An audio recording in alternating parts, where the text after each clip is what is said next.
Back to the Chrysler Crossfire. Shop got a couple crankshaft position sensors to replace the one that we suspect is bad. First one is a Bosch. Second one is VNE Automotive, made in Germany. So let's just measure the resistance of these and compare it to the one that's on the car right now, see if we're on the right track.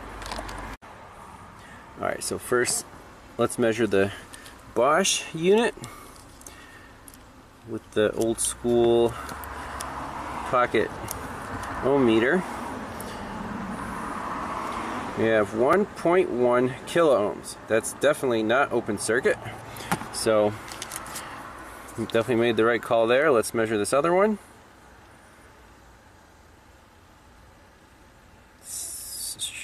700 ohms. So these two are different. This is almost remind me of the Mercedes, where the two sensors were, you know, they put in a Bosch OEM replacement, but it was for like the wrong model year, and we put the original one back in and the car fired up. So I don't know, we'll record those values and put it in the car, see if it fires up. So there's just one little E8 bolt holding this sucker in. A couple extensions, sneak in there and unscrew it.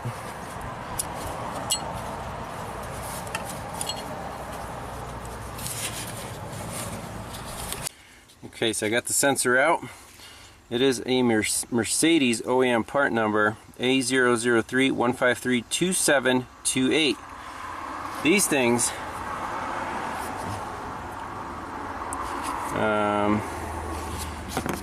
on the box it says 003-153-2828, so I'm not sure those are compatible. As we've seen, sometimes the polarity is reversed, but regardless, the resistance on this unit is going to be open circuit. So the resistance on this one is basically open circuit, like 7 mega ohms. So I don't know, we could look up part numbers to see what the specs are. But this is a Bosch 0261210170. Let's just pop it in and see if it works. Okay, looking up some part numbers, making sure that these numbers cross-reference. Here's the Bosch 02612100170. That's the exact one we have. And indeed, it should fit parts, you know, the OEM part 2728 and 2828. So we'll put in the Bosch and take a known good capture of the signal once the car starts.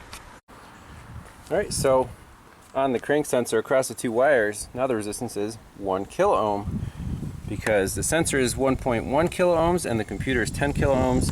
So perfect wiring integrity. Let's throw the negative battery cable back on and see if this thing starts up. All right, here we go, moment of truth. Woohoo! Sweet. So I'm going to let it run a little bit, let it charge up. We'll take a known good waveform off the crank sensor, and then we'll do the parasitic draw test in part 2. Alright, we got the scope, 2 channels. Blue is the crankshaft position sensor, red is the cam. Start it up and see what the signals look like.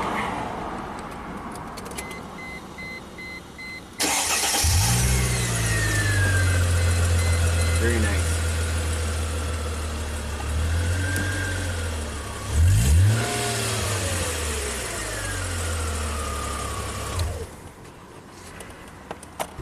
All right. Zoom in. So you can see here's where I cranked it, and the amplitude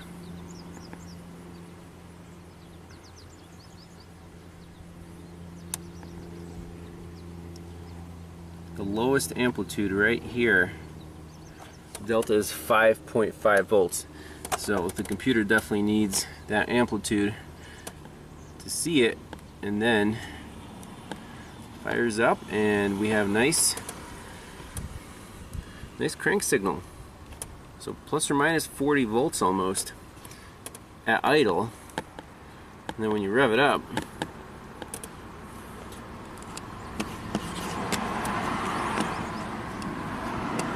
right here it goes off the screen, plus or minus 60 volts. Perfect. So this car is fixed, at least the unpredictable stalling problem. That's it for this part. In part 2, we'll attack the parasitic draw. So thanks a lot for watching. We'll see you next time. Bye-bye.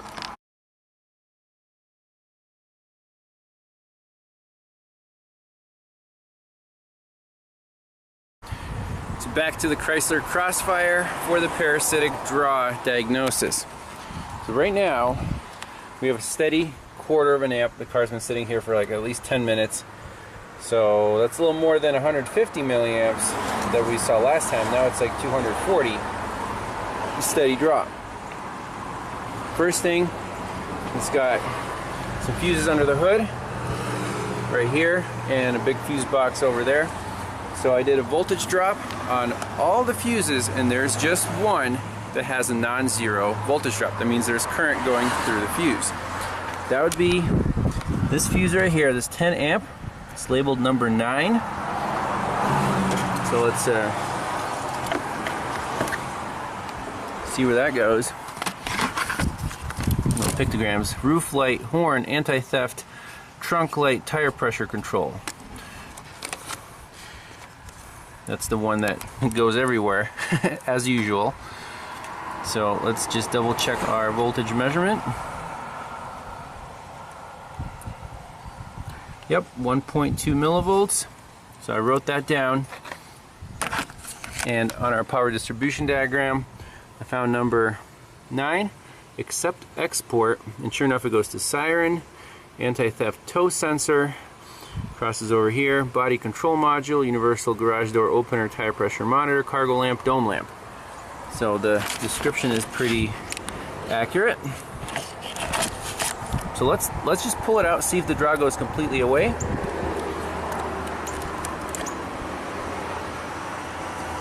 Okay, now we have 60 milliamps. Let's let that stabilize a little bit. And then put the fuse back in. So I unplugged the body control module, which lives right here. It's this giant connector. The whole thing's unplugged. And we still have 190 milliamps. So we still have a draw on this fuse. Let's check it out.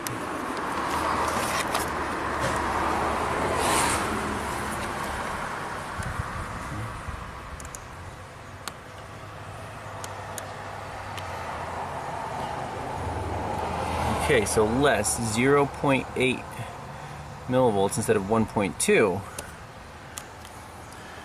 So if we pull it out, back down to 65, which is still not acceptable.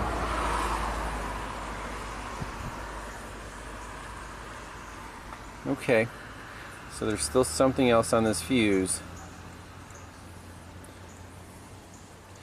Drawing some current. So one other check we can do is just unhook this eyelet at the maxi fuses. So 200 amp fuse box terminal 30, and our draw is 0.000. So we know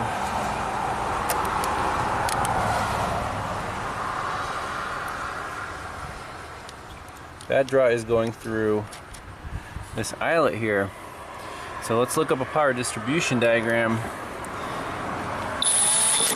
and see if there are any other variables, because we pulled the only fuse that had a voltage drop, but the current draw only went down to 70 milliamps from 220.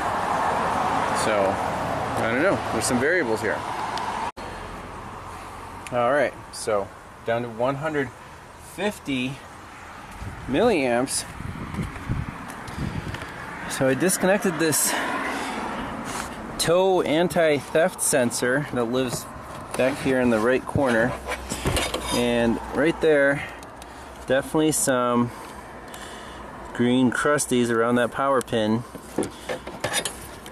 See inside that connector, it was bridging, so that was like 90 milliamps of our parasitic drop. We're not done. That was a problem, but not the problem. Let's measure the current on that fuse, or the voltage rather. So 0.9 left. And if we pull it,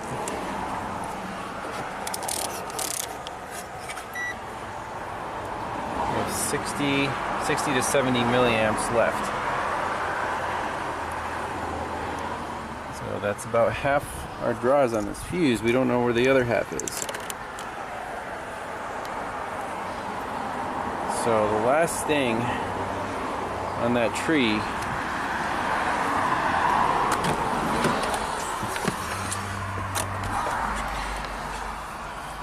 so BCM we tried to unplug. Cargo lamp, I checked that. Dome lamp is fine. It does not have TPMS. Unplug the tow sensor, so that's about 100 milliamps right there. Siren. Let's find the siren. Sweet, sweet victory. The last thing on the list. This stupid siren horn. So in the anti-theft system, we disconnected the tow sensor. There's little green crusties on there. That accounted for about 90 milliamps. We still had 150 left. See, that fuse also feeds siren. So it's a power feed, siren signal output, and ground. So this siren lives behind the cowl, so I undid all these bolts, and it's right here. Here's the plug. We're down to 11 milliamps. That's it. We're done. So I'm going to tape up that connector, leave the siren unplugged. People just want to get rid of this car because it's a money pit. So if you want to buy it, let me know. And then we'll leave that anti-theft tow sensor disconnected too. I mean, that's just silly stuff that you don't need.